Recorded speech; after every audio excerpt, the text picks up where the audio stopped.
Hi, everyone. Welcome back to the Endo Smile podcast. Thank you so much for tuning in to episode 3. My name is Kisa Iqbal, and I'm a general dentist. And basically, I'm interested in different aspects of dentistry and endodontics. And so the whole purpose of this channel is for me to create some content that makes dentistry and endodontics a little bit more digestible. So today, I'm really excited to share what I have today. And how I made this video is my sister, she's a veterinarian, and so she invited me to help her with some dental extractions. And after working with her, I appreciated the field of veterinary medicine so much more. It takes so much hard work and compassion and dedication, and it was really a treat for me to be there. So I'm going to share what we got up to yesterday. All right, quick disclaimer is that the owners did sign a waiver allowing us to record and share this material online. The practices were performed by a licensed veterinarian, and this video was filmed for educational purposes. And this video is of my dog Moose catching a treat. All right, so let's talk about the patient. So she was an 8-year-old female terrier mixed breed with a weight of 17.1 pounds. And when she first presented, her owner had the chief concern that my dog hasn't eaten in a couple of days. So obviously she was quite concerned, and she brought her dog in to get treatment and an accurate diagnosis. So vitals were taken. Her temperature was 102.1 degrees Fahrenheit. Pulse was 112 beats per minute. Respiratory rate was 36 breaths per minute. And after a full history and physical exam, the diagnosis that was achieved was that there were teeth abscesses on the right maxillary side, as well as gingivitis, halitosis, moderate amount of dental disease. And basically the treatment plan was for the extraction of multiple teeth in the upper right quadrant. And we're going to go ahead and talk about that nomenclature right here. So before creating this presentation, I had no idea how many teeth dogs have. And so typically they have about 40 teeth. 20 of which are in the upper jaw and about 22 in the lower jaw.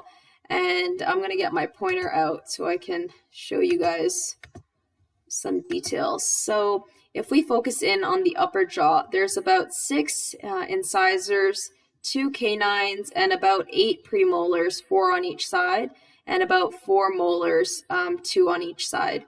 So if we compare this with a skull, here again we have 6 incisors, those 2 canines, we have 4 premolars, 1, 2, 3, and 4, and we have the 4 on each side and 2 molars on each side, making up a total of 4 molars.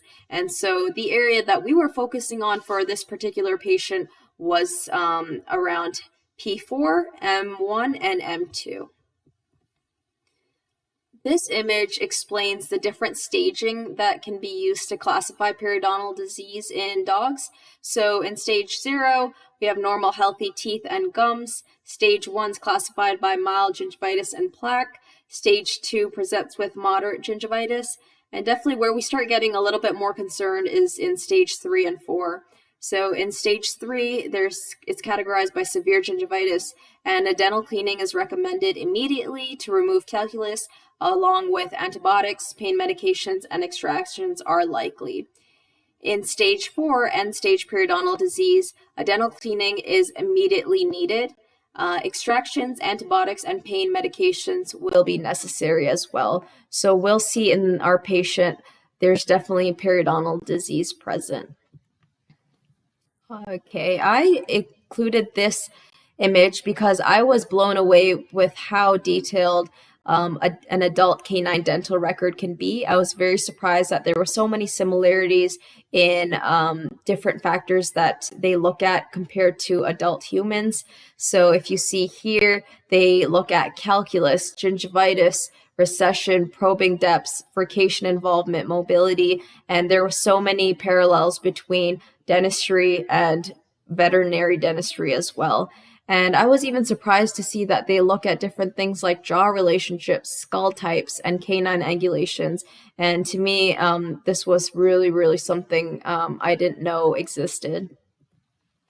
All right, so obviously I'm focusing on endodontics, and so I thought to myself, obviously we can't ask the patient whether he or she is in pain, but we do know that that dog in particular hadn't been eating in a few days. So I would suspect that there was some pain present. And so if I had to choose a diagnosis, I would most likely choose acute apical abscess. And the reason why is that most likely the dog is having pain. And also on initial presentation, there was pus that was draining from that area as well. And is swelling noted around the associated tissues. So this would be my working diagnosis, if you will. This image shows the armamentarium that we used. So we had so many equipment. We had forceps, we had root picks, we had dental elevators and probes and mirrors. And it was great to see how there were so many useful tools that we use in dentistry that can relay into veterinary dentistry as well. And there's actually a whole specialty in veterinary medicine specific to dental veterinary specialty. And here we have an image of the anesthesia. So there's 3 different phases of anesthesia. So to initiate the sedation portion, we use butamorphanol and midazolam. For the induction phase, we use propofol, and for the maintenance, we use isoflurane 2% and 1% oxygen. So this is the image of the pre-op before we did anything.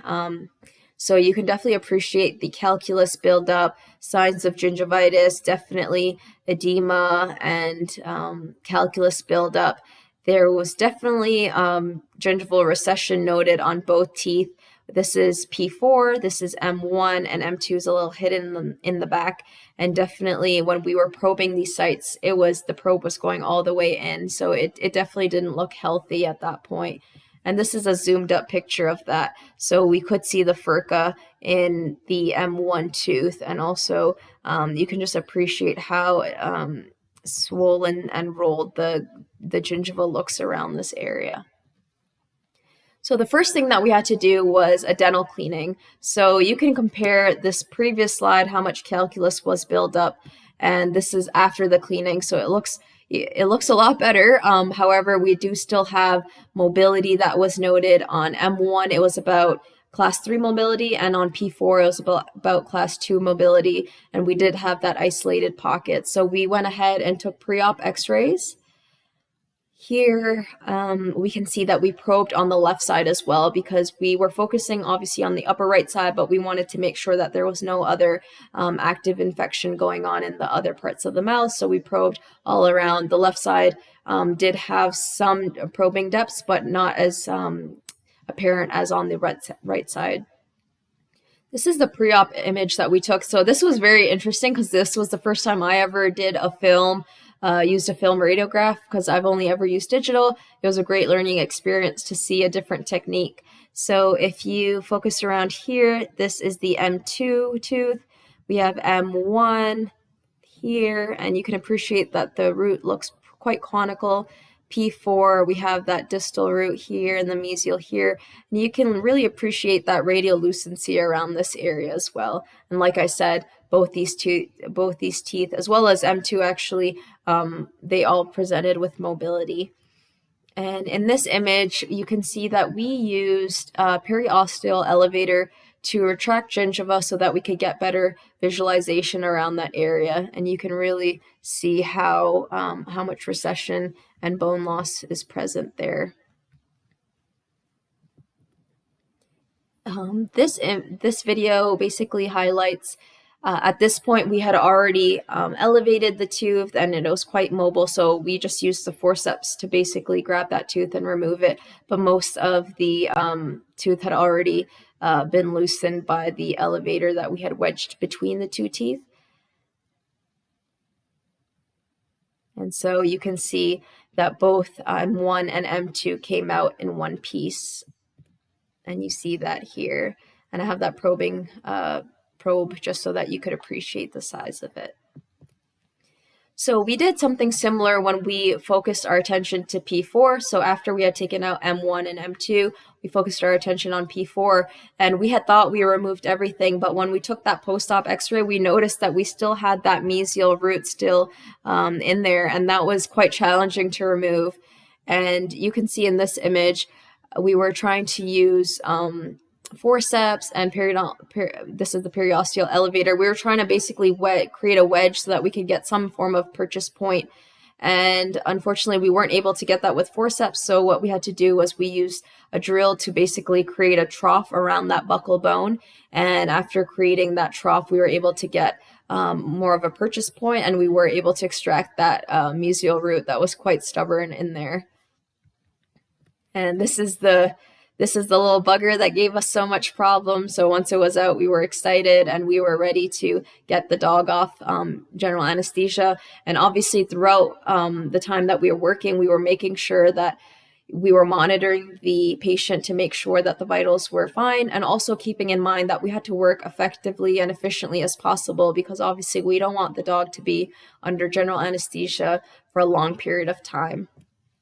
And this is the post-op image. So you can see that we did remove that root tip that was there, and this is the extraction socket. So everything was looking good, and so we got ready to close up. Here we have the M1, M2 teeth, and for the P4, it did break like I said, that root tip, but thankfully we got everything out, which was really great.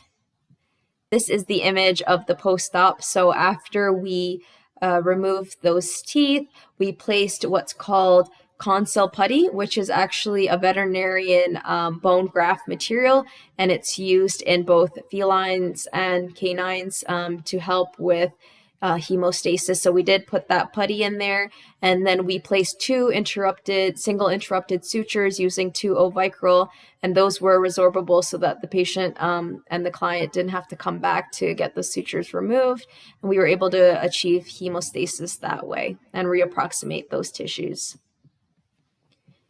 Once we discharged the patients, we recommended a wet food diet so that the dog it could be easier for the dog to chew. And we also prescribed what's called carprofen, which is actually an NSAID used often in veterinary medicine, and that was 25 milligrams, 1 tablet twice a day, and also prescribed clindamycin, 75 milligrams, 1 capsule a day, twice a day by mouth.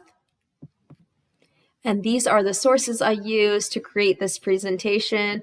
Thank you so much. I hope you guys learned a lot and really enjoyed that, because I know I really did. And like I said, I was able to draw so many parallels between human dentistry and veterinary dentistry. That's my email right there, endosmilepodcast@gmail.com. Feel free to send me an email. Thank you so much. Looking forward to filming the next video. I wish you and your loved ones all the best. Until next time, keep smiling. Bye.